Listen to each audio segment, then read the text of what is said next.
Hoy, good morning Luzon, Visayas at Mindanao. Magandang araw po sa inyo ka-coffee. Uy, lumabas na ang sumpina. Si Harry Roque. Yan, kakabirada mo ha. Karma is real. Lumabas na po ang sumpina para kay Harry Roque at kay Baron, ano pala? Kay Banat Bay. Byron pala tunay na pangalan niyang ka-coffee. Lumabas na po kahapon, nag-post si Trillanes. At nako, ano to? Si Trillanes effective sa pananakot eh. So ayan na ang sumpina ka-coffee. Kung pananakot man yan o kung totoo man yan. Dahil nagiging effective siya dyan eh. Si Digong natatakot niya. Ito na naman. Si Harry Roque, sinumpina na. Anong ibig sabihin yan ka-coffee? Kinakailangan niya na magpaliwanag dito sa Quezon City Prosecutor's Office. Sige, basahin natin ka-coffee. Ano yung nilalaman nitong sumpina na to at ano yung pinag-ugatan nito, bakit nagkaroon ng sumpina. Dalawa lang sila ka-coffee. Alam ko hindi lang silang dalawa yung sinampahan ni Trillanes dyan. Kasama yung mga SMNI host dyan eh. Pero yung pinost ni Trillanes, dalawa lang. Dalawa lang po itong sumpina. Sige, basahin natin. Naku, magsisisigaw na naman si Harry Roque dyan. Kinakarma Israel, kakabirada kay PBBM. Ibang tao ang gumagante para kay PBBM. Basahin natin. Oy, baka legit to kasi may puncture hole. Yan o. Yung nakikita niyo yan? Yung nasa taas yan. Ito oh. May butas ng puncher. Nako, hindi nyo makikesyon yan dahil legit yan. Sabi ni Bato de la Rosa. Basta may puncher hole, legit yan. Republic of the Philippines, Department of Justice, Office of the City Prosecutor. Dyan po sa Quezon City. Sumpina. Nako. Bagamat manalo siya dyan, stress dito si Harry Roque. Diba? Kahit manalo pa siya dyan, syempre, sa dami ng mga kakilala niyang abogado, siya mismo abogado, kahit malampasan nila yan, yung hassle na maidudulot nito, yung stress na madadala nitong kaso na ito, kahit pa paano, nakaganti ng bahagya dito si Trillanes. Antonio F. Trillanes IV, siya po yung complainant, versus Herminio Harry Roque Jr. Herminio pala yung tunay na pangalan ni Harry Roque. Herminio Harry Roque Jr. Respondent. Sige. Antonio F. Trillanes versus Herminio Harry Roque Jr. Ito. Para saan yung sumpina na yan? For cybercrime of libel under Section 4C 410175 and Article 353 to 355 of Revised Penal Code. Nako. May mahaba-habang paliwanagan ito ka-coffee. Bagamat simple lang naman itong cyber libel case, hindi naman yan compared sa mga graft cases or malalaking kaso. Simple lang yan.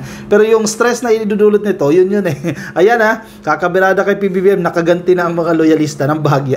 Bahagya pala yan ka-coffee.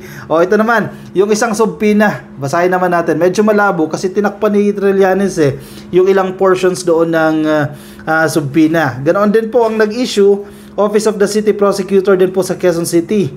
Ayan, Antonio F. Trillanes versus Byron Cristobal. Yun din naman ang tunay niyang pangalan, no? Byron Cristobal, aka Banat Bay. Sige, anong kaso naman yan? Magkaiba sila ng kaso ni ni Trillanes, ni Harry Roque.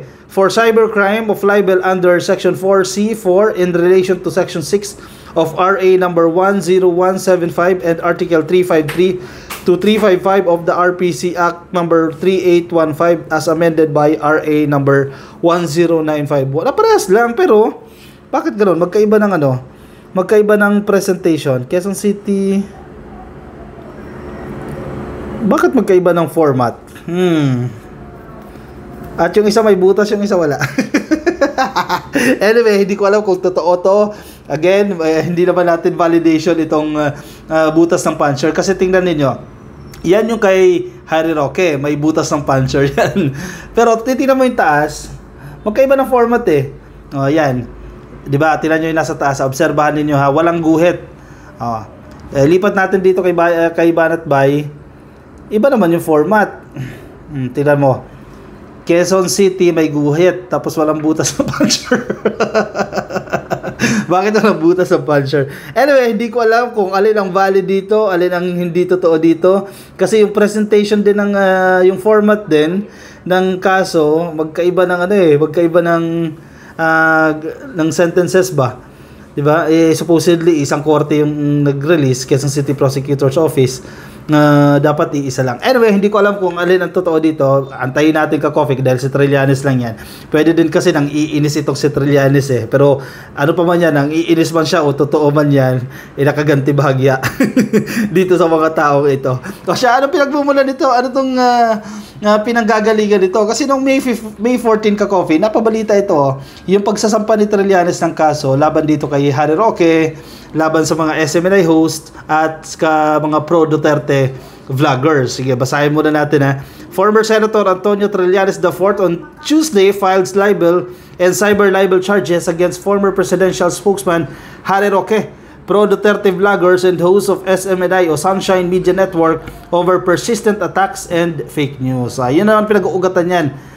Bakit ba matatanggalan ng prangkisa? Natanggalan na, di ba?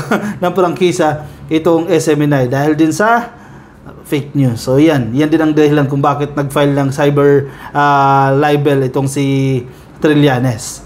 The former lawmaker filed the complaints before the Quezon City Prosecutor's Office and the National Bureau of Investigation. So yun lang, nagtataka lang ako bakit magkaiba ng format. In his complaint affidavit, Trillanes said that he sued Roque, vlogger Banat Bay, and other respondents after accusing him of giving away the Scarborough Shoal to China in 2012 through different videos posted on social media in March and April 2024. So kung inyong matatandaan, nung panahon kasi ni namayapang Noynoy Aquino, si Trillanes yung nakikipag-usap through backdoor sa China. So inaligasyon na ni Harry Roque at ng mga respondent na ito na ibinenta raw o na ibinigay ni Trillanes itong Scarborough Shoal sa China. At may mga ebidensya siya dyan, may mga video siya dyan. At nung final niya yan ang kaso, naglabas kung totoo man itong mga subpida na inilabas against Roque and Banat Bay. After all of the foregoing clearly show that the statements published by respondents Roque are defamatory, devoid of truth and without foundation in fact whatsoever. His statements directly accuse me of brokering a back alley deal in the nomenclature of a secret agreement with a foreign government and abdicating a part of our national territory with nefarious motive. Trillanes' complaint against Roque Reed. Mahaba-habang paliwanagan ang kinakailangan nilang gawin dyan. Again, hindi natin sinasabi na verified itong dokumento na nilabas ni Harry Roque. Pero kung ano man yan, malaking suntok yan dahil effective si Trillanes sa pananakot. Kasi even si Duterte na dating presidente, na abogado din, natatakot niya dito sa usapin ng ICC. So, antabayanan natin kung ano yung magiging reaksyon. Chinek ko kanina yung Facebook page ni Harry Roque kung nag-react na siya dyan. Pero I don't think magre-react siya. Teka, check ulit natin. Baka may post na naman siya. Wala pa. Tulad ng sinasabi ko kanina, hindi pa po nagre-react dito si Harry Roque. So baka hindi pa nila natatanggap yung official document, official copy mula dyan sa Quezon City. O siya, ka-coffee. Anong say ninyo dyan? Anong opinion nyo? Ilagay ang inyong opinion, reaction dyan sa ating comment section para mabasa rin po ng iba nating mga ka-coffee. Kung nasa Facebook po kayo, ka-coffee, baka hindi pa po kayo naka-follow sa ating Facebook page. Pasoyin na lang po, pa-click lang po ng follow. Yan, nasa upper right or upper left. Click lang po yung follow. At kung nasa YouTube po kayo, click lang po ang subscribe. Nasa lower right naman po yan. At like lang po yung video na yan para mag-attendance check na po tayo. Paalam po sa inyo ka-coffee. Kita-kits tayo mamaya alas 10 po ng gabi. Live stream po natin yan. Alas 10 po ng gabi ha, Philippine time. See you again ka-coffee. Bye-bye.